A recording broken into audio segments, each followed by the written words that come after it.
Pour Hegel, l'univers entier est l'histoire d'un esprit qui prend conscience de lui-même. Cette idée peut sembler étrange, mais suivez le raisonnement. Vous êtes conscient de vous-même. Vous savez que vous existez, que vous pensez. Cette capacité n'est pas apparue d'un coup. L'humanité a mis des millénaires à développer la conscience de soi. Hegel va plus loin. Il dit que toute l'histoire humaine est le processus par lequel l'esprit universel devient conscient. Les civilisations, les arts, les sciences, tout participe à cette prise de conscience progressive. Prenez l'art. Les pyramides égyptiennes cherchent l'infini dans la pierre. Les temples grecs donnent forme humaine aux dieux. L'art chrétien explore l'intériorité. Chaque époque révèle un nouvel aspect de l'esprit. La philosophie joue un rôle super important. Elle permet à l'esprit de se penser lui-même.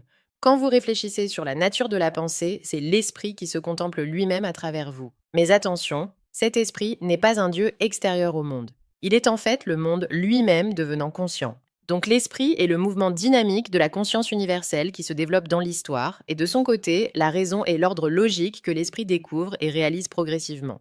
Pour simplifier, l'esprit est le qui, le sujet qui pense, la raison est le comment, la structure de la pensée. Donc nous ne sommes pas des marionnettes, nous sommes les moyens par lesquels la conscience universelle émerge. Du coup, l'État moderne représente pour Hegel un accomplissement majeur de l'esprit. Avec l'État, l'esprit réconcilie la liberté individuelle et l'ordre collectif. Et en faisant ça, il donne une forme concrète à la raison. Ce qui veut dire que l'État transforme les principes abstraits de justice et de raison en lois réelles, en institutions et en règles qui organisent concrètement la vie en société. Voilà, c'est tout pour le moment. J'espère que tout est clair pour vous. Dans le prochain épisode consacré à Hegel, nous parlerons de sa vision de l'histoire et de la liberté. On se demandera peut-être aussi à quoi ça sert tout ça. En attendant, ciao touti et à bientôt.